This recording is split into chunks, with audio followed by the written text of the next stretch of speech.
Yeah, that's like mulled wine. Lighter though. A little bit lighter. I mean, everything. It's like if you made mulled wine with white wine instead of red. That's nice. Not the bite isn't too harsh. Could you take it a little stronger? Probably. Let's see.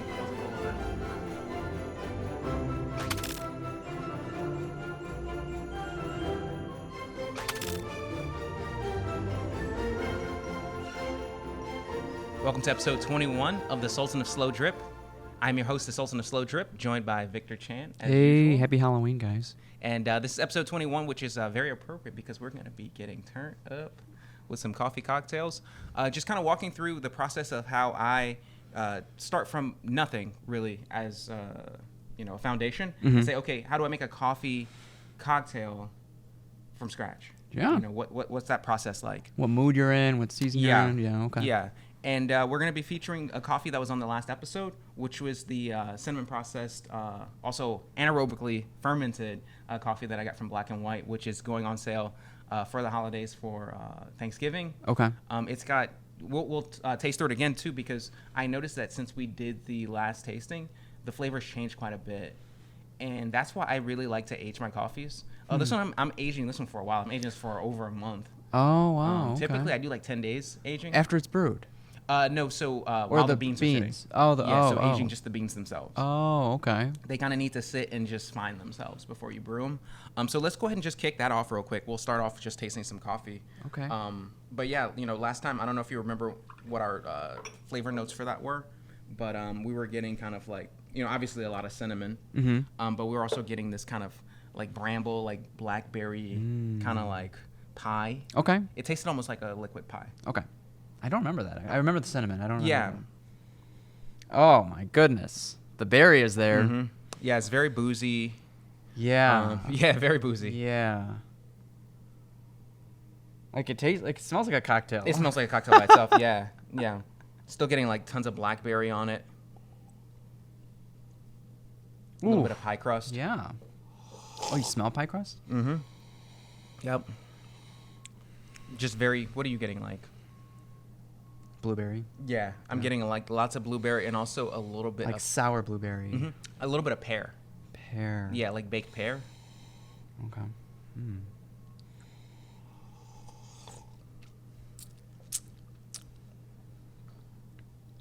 It's like a lighter citrus fruit. Yeah. You ever have the nashi Asian pear? Yes. It's like that. Yeah. Yeah. Especially if you get one that's not like super duper sweet and you just taste like the skin a little bit more. Like that kind of bite to it. Yeah, that little bit of like just bitter, like fruit bitterness. Okay. Yeah. Yeah. That's what I get from it, like Asian pear skin. So yeah, this has changed quite a bit since the last time we tasted it. So yeah, I thought that was pretty awesome. And it got me thinking, like we were jamming over, oh, let's do a coffee cocktail with this. Let's do something, interesting. And because of, the last episode as well, I want to do something warm. Yeah. So when I'm thinking about how to like do a cocktail, I'm thinking, okay, what do I want my base to be? And let's say we want to make a coffee cocktail. Let's just say that's something people want to enjoy. It's not that you have to make a coffee cocktail like every time you make cocktails, unless you really are that much about coffee cocktails. But I wanted to start off with the coffee as a base, understanding too that the coffee flavor itself is not necessarily the end goal. It's a complement to everything else that's in there. Okay. Yeah, so I think the old school way of making coffee cocktails was we're going to make a coffee martini. Yeah, the espresso martini, like exactly. So it retains that coffee flavor. Yeah, okay. And we're just going to make it taste like coffee. So we're going to put as much coffee as we can. And it has booze in it, that's all. And it's just boozy. It's kind of off balance. It's like kind of weird. So we don't do that as far as how we approach coffee cocktails. We just look at the coffee as an ingredient that will bring its profile to the drink. So for this particular coffee, I was like, I want to have this warm because, the weather's starting to change. I want something I kind of, cup and just be like. So typically that's going to drive you in the direction of something that tastes like mulled wine. So, and, mulled wine basically is kind of sweet or really sweet, depending on where you get it from, right? Some mulled wines are like very sweet. And then it's kind of like got some herbaceous like spices and herbs. So it's a little bit bitter. And then it's pretty boozy. Yeah. Right? Yep. So I've only had it from Chris Kendall. oh yeah. I mean, that's like everyone in Chicago's like that's their benchmark for mulled wine. So from there, I basically say, okay, where am I gonna get my my sweetness from? So what I would say too, and this is a tip I learned from David Moore in the Breaking Black project we did, where we were working on the coffee cocktails. David typically prefers to add, like, so if you're gonna add like sweetness to a drink, find a liqueur that is sweet. You know, if you're gonna add like any sort of flavors to it, if possible, find a liqueur or a spirit that already has that flavor in it, and just find a way to introduce that in, because I think this is kind of his thinking towards it, is the spirit will kind of integrate a little bit better than just adding, you know, like honey or adding just like, you know, so instead of adding honey, you might add mead. You know what I'm saying? Like, Interesting. Okay. yeah. So that's something that I was like, okay, is there a way for me to add sweetness to this drink without just putting sugar into it? You know, so one way, for example, is you could go port, right? You could put port into it. You could also put, you know, wine aperitif. So this is Coca Americano, which is just a fortified white wine aperitif. It's got like nice citrus notes to it. So typically you're going to want some acidity in your cocktail. The foundational flavors are going to be bitterness, sweetness, and acidity. Okay. So this will bring some sweetness and some acidity. Okay. And then for the spirit, I actually chose mezcal. Oh, yeah. I didn't see that coming. So would have thought for like a holiday or a warm drink, it's like a darker liquor, right? So yeah, this is just where my head was taking me. But you know, you can do it anyway. Like you can say, hey, I want to have a rum drink, or I want to have a, you know, this is where my head took me. So I was like, okay, I want to use mezcal. That was like where it was. It was like, you know, there are not enough coffee mezcal drinks. So I was just like, can I make something happen? And then also warm mezcal drinks. I don't, you know, like, if you think about it, people don't usually drink mezcal like warm as a part of, maybe there's like a hot chocolate recipe out there somewhere that's like spiced hot chocolate with warm mezcal. Really? I could see that in my head at least, you know, like, but yeah, I haven't encountered really anything warm with mezcal. So I was like, that would be kind of interesting. Yeah. So you can already see now is I've had a concept of ingredient, the foundational building blocks of a cocktail in terms of bitterness, sweetness, and acidity. And then now I have like a little motif that I kind of want to wedge into it, which is warm mezcal. You know, it's seasonal, right? So it's like warm. And it's like, okay, can I use this specific spirit that I don't see anyone else using? You don't have to do that, but it kind of gives you a little bit of motivation to kind of make it happen. Sure. Because you're like, oh, am I going to pull this off, or is it going to totally suck? Sure. And then also, too, I added a bit of cherry liqueur to this, just because I like the way it kind of complements the berry notes that are already in the coffee. That makes sense, yeah. Yeah, it really kind of ties this together. There's like a rosé version of this. Okay. That's just like a little more bitter and a little sweeter.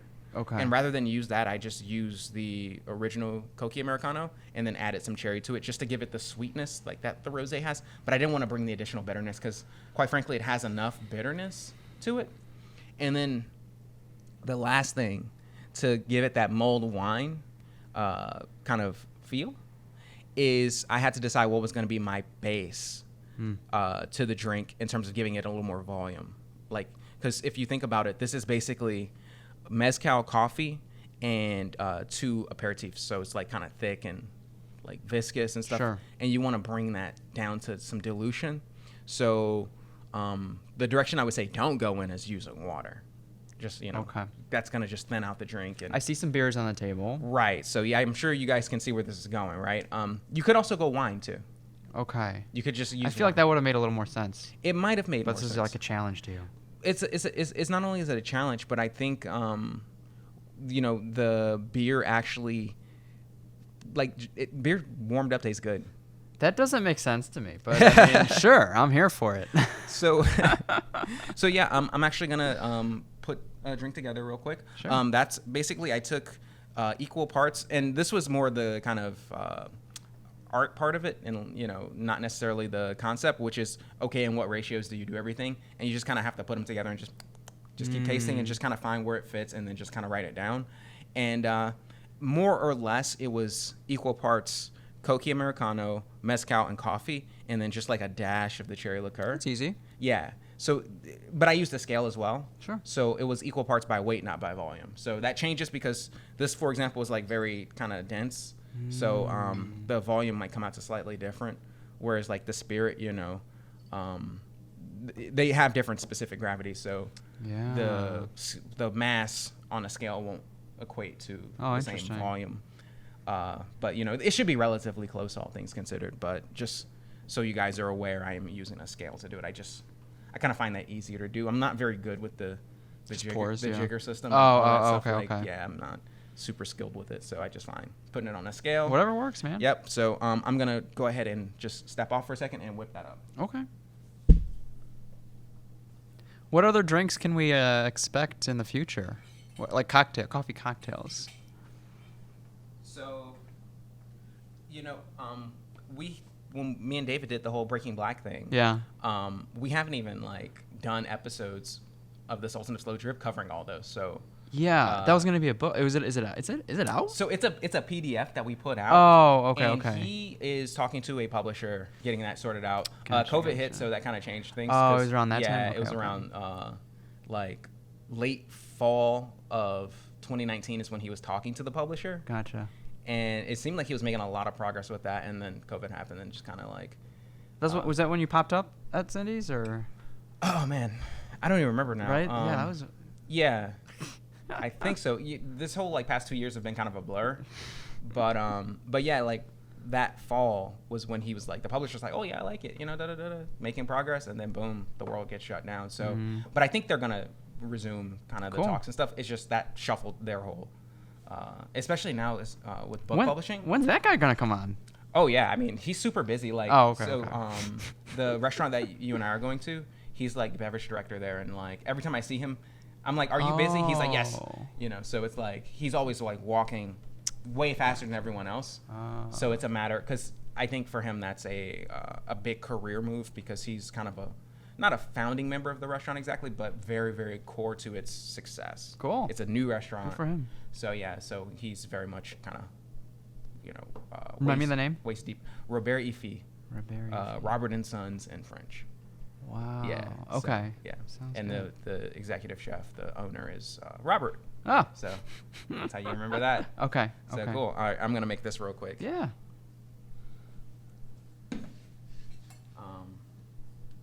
You can do your scintillating color commentary. What's everyone else up to? Any Halloween plans?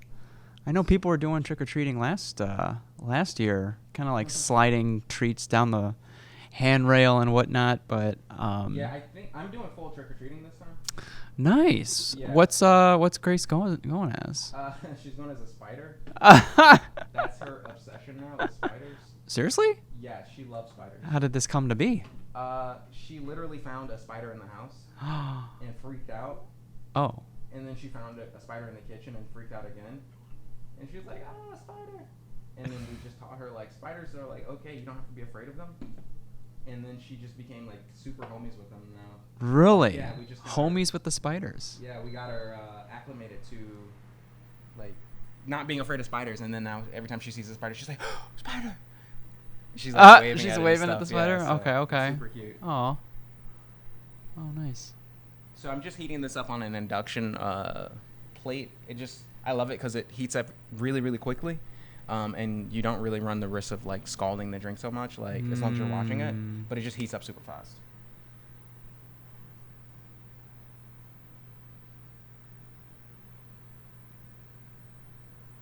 Is that different from like those electronic kettles?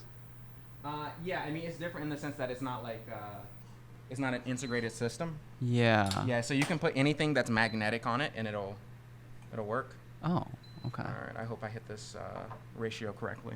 I'll take that cup over there.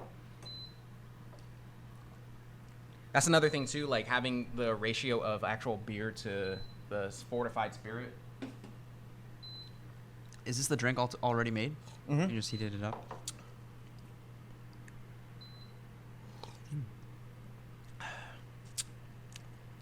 Yeah, that's like mulled wine. Lighter, though. A little bit lighter. I mean, everything. It's like if you made mulled wine with white wine instead of red. That's nice. Not the bite isn't too harsh. Could you take it a little stronger? Probably. Let's see. Let's put a little bit.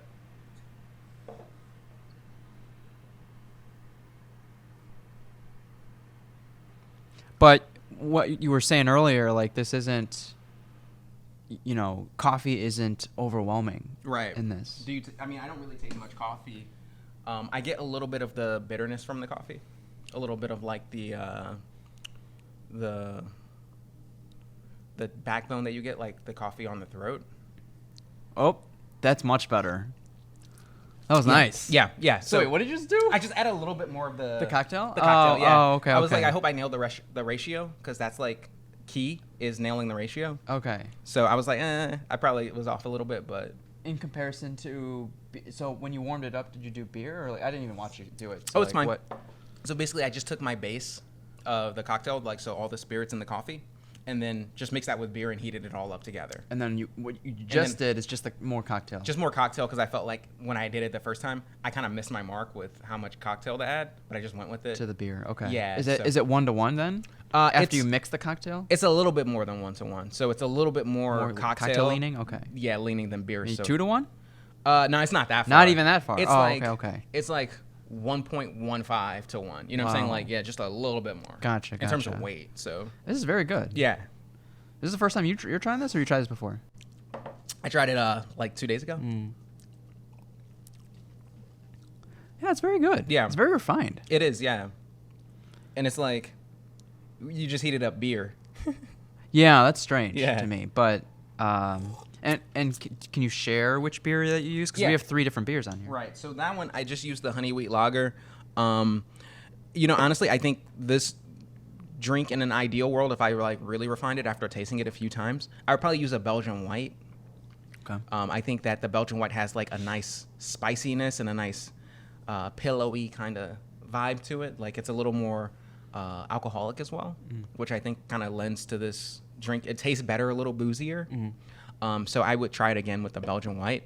But I brought something that is of a similar ABV, but has more of that Belgian white kind of spiciness, which is this right here, the American wheat, the Gamma Ray. So I'm going to whip up another one real quick just using the Gamma Ray. Yeah. Yeah.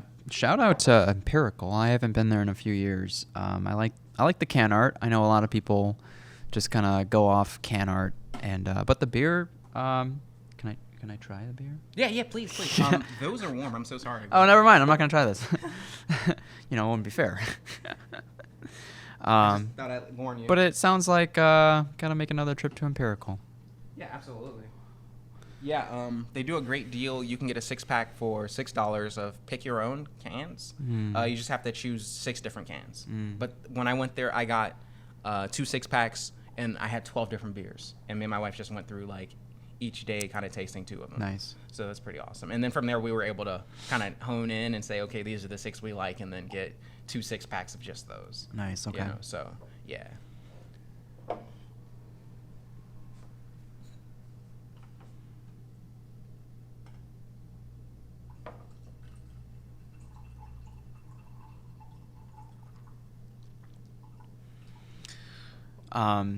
Speaking of like build your own 6-pack, Justin and I recently visited a new kind of bottle shop where they serve, they have a great selection of non-alcoholic beverages to beer, wine, sake, and kind of like Japanese snacks in general. Yeah, konbini and kanpai. Konbini and kanpai in Lakeview. Yeah, it's not too far from the Whole Foods on Belmont. Yeah.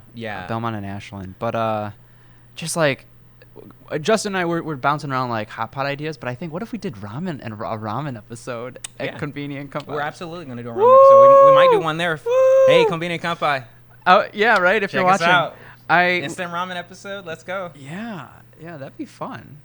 I was telling Justin before we started recording that it's hard for me to pick which ramen to experiment with if I wanted to try something new, and having someone familiar with Japanese culture would be super helpful. But Konbini and Kanpai started holding a variety of ramen there, so I think it'd be which one? Whichever one is less full. Sorry to sorry to interrupt you. No, you're good. So we'd love to do a ramen episode, so maybe we can give people kind of some ideas to try new ramen. Yeah, I mean, I can tell you too. One, this is a little warm. This is the new one. It's a little warm. Be careful. One of the things too that I also, because you're asking me about like how do I select a ramen, like an instant ramen, and I was telling Victor that the first thing that's great about knowing a lot of Japanese people is they kind of tell you which ones are good already. Yeah. So that's really nice. Also too, there are online ramen ranking sites. Of course there are. Yeah. I didn't even think about that. Yeah, of there course. are sites of people who are like, yo, this is great. Okay. And yeah, you know, or like even YouTube videos too of people trying instant ramen. So that's like a great place to start as well, because honestly, when you can see the inside of the ramen, like when someone actually opens the ramen and you see what the noodles look like and then what the additional sauces and all that stuff look like, that gives you, because the more kind of separated they are, and if it has that packet of like really fatty looking, The flavor or the oil? yeah, the oil yeah. that's like if you can just look at that and see how rich it looks, that's a big tell as well. Interesting. Yeah, so Okay. just seeing how those guys are all separated out. And We're going to do a mukbang. what's that? Isn't that what it's called? A mukbang? Oh, is that the Korean thing? I don't know. It's like watching people eat or something like that. Oh, yeah. I mean, there's the Japanese ogui, which is Ogui, like okay. that's like eating a ton. Like Okay. that's literally what it means. Is like, yeah. I feel like there's what's it called when like you're just like it's the microphone is like super in tune with, Oh like, yeah. Is that like? I totally ASMR can't- or something? ASMR. Yeah. Yeah. That- I don't know. I I forgot what can't- that stands for, but like I just don't- like yeah. the slurping and all that. can't do Like that. yeah. Speaking of which, Yeah. How's the second one? Oh, it's warmer. yeah, it's a little warmer. I was On purpose or? I was letting it chill a little bit. Yeah, I feel like the last one I didn't get as warm. Because it adds to the spice. Yeah. Also, this is a spiced beer, so it's got ginger, lemon zest, and peppercorns. This one? Yes. Okay. Yeah. Sorry, those are not cold. I it's literally all good. left them on the counter because otherwise I would have forgotten them in the fridge when I came here. It's all Otherwise, good. you could try them.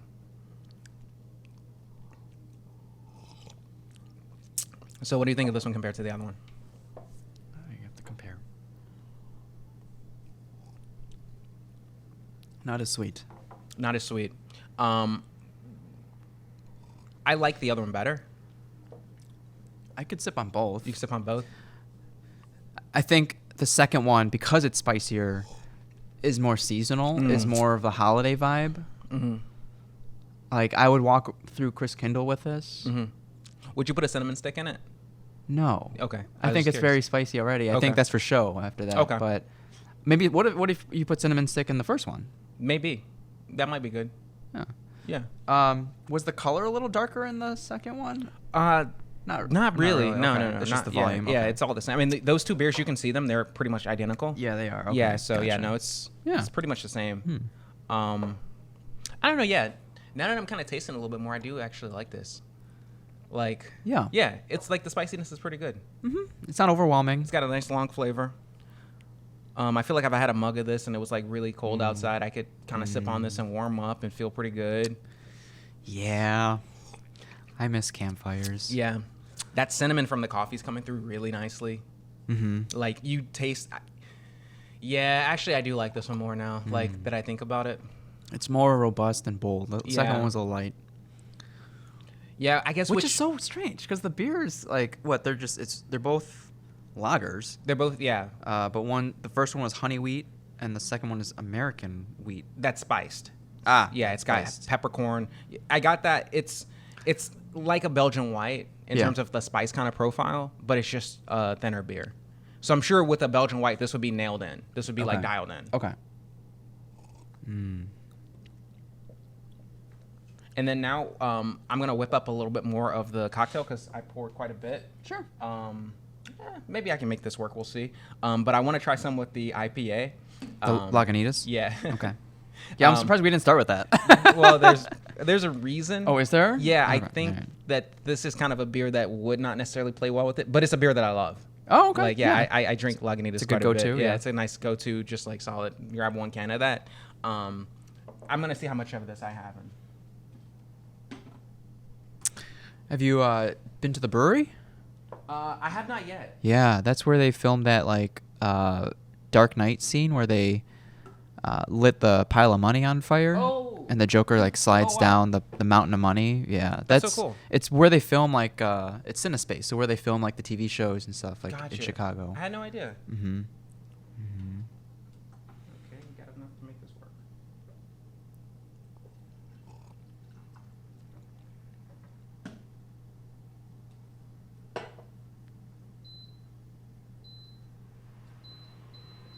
Cool. That thing's been a game changer for me. Like, I just thought of the Sezva. oh.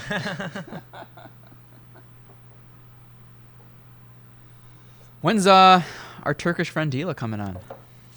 We've been talking to her, so Soon? yeah. As soon as she gets back to me with some times, because she's going out of town. Yeah. So the last message I sent her, she's like, oh, something came up, so we'll see. We'll get her on, and then we're gonna do some hot pot with her. We're gonna change up some things with that episode, and learn about some sake or nihonshu, as they call it. And what is that? That's sake? Nihonshu is just what they call it, sake in Japan. Seriously? They Yeah. don't call it sake? No. I did not know that. Yeah, sake is all alcohol. Oh. Yeah, so saying sake in Oh. Japan is like saying alcohol. Why do they let it happen here? Why do they let it? I think it's just like one of those like translation things that just kind of persisted over time. You want some of this boy here? Sure. Should I put it in the new cup or? Yeah, I mean, just find a empty cup and yep. Yeah, so basically, Americans just started calling all Japanese liquor, or started calling nihonshu sake when it Nihonshu. refers to all liquor. Okay. Anything alcoholic that's a drink is osake. Okay. Mm-hmm. Oh, there's an O to it. Yeah, well, it's like an Oh. honorific. Oh. Okay.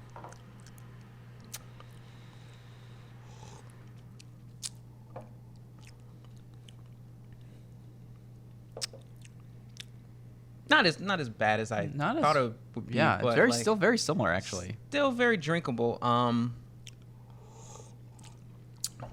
It's just kind of Lighter. It Yeah. just tastes like lemonade. Like hot twisted tea. Yeah, it's hot twisted tea. Oh snap! Wow. Hit somebody with that. Ew, what the like? Do you remember that? No. Yeah, the dude who got hit in the convenience store with the twisted tea because he kept dropping an M-bomb at this guy, and the guy was standing there in line with the twisted tea and just smacked him with it. At Conveni? Not, where? Not convenient kampai. Like at a convenience store. Oh, convenience store. Oh, you just said conveni. Okay. Oh, okay. sorry. But that's what that means. That's what that means.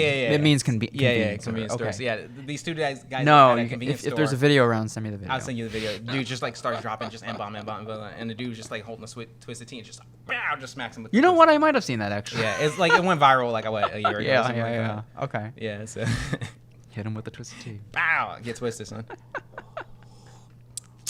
Yeah, it says like warm twisted tea, like warm lemonade, Yeah. kind of warm mics. It's not the worst. Not the worst. It leads more credence to the idea too that I would probably pick a more imperial kind of beer to do this with. Yeah. Like something that's just like higher ABV, a little thicker, a little cloudier, just something with a little more substance to it. Okay. I think that would lend itself to just this whole mulled wine experience. So I'm gonna try like to make one of these again with the ideal beer. I think the Unibrew has a Never heard of that one. yeah, they're Unibrew? Yeah, they're a Canadian brewery. Oh. And yeah, I think they have a beer that would be really perfect. La Fin du Monde. Oh. Yeah, so and it's like 9% alcohol. It's still like a wheat lager, like a Belgian. It's more like a Belgian kind of like. Oh, It's okay. like a Belgian imperial kind of style. Very. Whenever I hear that like French like kind of verbiage, I just think like saisons. Yeah. Yeah, it's not a saison, but yeah, it's like much more kind of pillowy and Cool. like marshmallowy kind of tasting, but like really herbal driven. So Cool. Yeah, I'm gonna try that and like do a little short video about that because now that I've like tried this whole kind of recipe and like triangulated with different beers and stuff, it reinforced the assumption that I was making about what beer would kind of go well with it. So now I feel more motivated to try this recipe, write it down, refine it, and then play with other beers. Maybe even try to throw a dark beer in the mix and just see how that treats me. One of these next episodes, can we do a non-alcoholic coffee Hell yeah. mocktail kind of thing? Like I keep bringing up the banana one, bananas Foster. You said, or so something like I'm gonna just make it for your birthday now. like that. like, it was so just, good. like, It was so good, sparklers, guys. like, big, Wait, like- What's that? What's your buddy's name? From the croissant place. Oh, Uva? Uva. Yeah. Uva Leon, right? Yeah. Oh my god, I haven't been there in a while. Are Yeah. they doing okay? I don't know if you know. I think they're moving towards a wholesale model. Are they Yeah. kind of like you? Okay. Mm-hmm. Okay, so they popped up together. You guys popped up Yeah, together. we popped like up years together. ago. Yeah, and we did that whole thing. Some of the best croissants I've ever had. Yeah, they're like the lamination on those things is like expert. They'll like fall apart when you eat it. Like get a bunch of shatter. God, Like that's so that, flaky. Yeah, that super flaky croissant. So yeah, Yeah. if you like those. The ham sandwich was so good. Yes. Oh my goodness. Oh, okay. All right, guys. We're going to go reminisce over all the great things we've eaten in the past. And thank you again for joining in. Yeah. Hope you guys... What's it going to be? This is going to be mid-November. Or no, next week. So like early November. Yeah. So Okay. we'll be... Thanksgiving's coming up, though. Yeah. We'll be releasing the coffee on the site like the week or so before Thanksgiving. Yeah. Maybe even a little earlier just because I like to get that all kind of sorted out so I can send it and it arrives to everybody for Thanksgiving. Like they've had time to play with it and everything. So, yeah, we'll get that on the site. Thanksgiving plans? I'm flying to D.C. You're flying to D.C.? Yeah, I got family in Okay. D.C., so I'm flying to D.C. And you're probably going to make like one of these cocktails. Okay, Yep. good for you. I looked at the to-go like Alinea menu again. It's the same thing as last year, which Okay. it was phenomenal What last was it year. last year? Just a, like, they give you everything, and then the only thing you have to cook is essentially the turkey. Oh, okay. And it's actually the turkey. Some of the best, like, because of all this compound butter you're stuffing the turkey with, Oh, it like yeah. still makes the breast juicy, and you cover it so like you don't dry out the breast when you're doing the dark meat and stuff. Mm-hmm. And but you know, it was best Thanksgiving meal I've had. But I don't know. I feel like I want something different. So we'll see. What are you thinking? I don't know. Do you know of another like to go? Here's maybe question of the day. Like, what's like? Is there another to go Thanksgiving? Yeah. Because I'm not gonna do it from scratch for sure. But like, Right. Question of the day. What should Victor order for Thanksgiving? Thanks for tuning in, guys. peace. Peace. So yeah, let's go.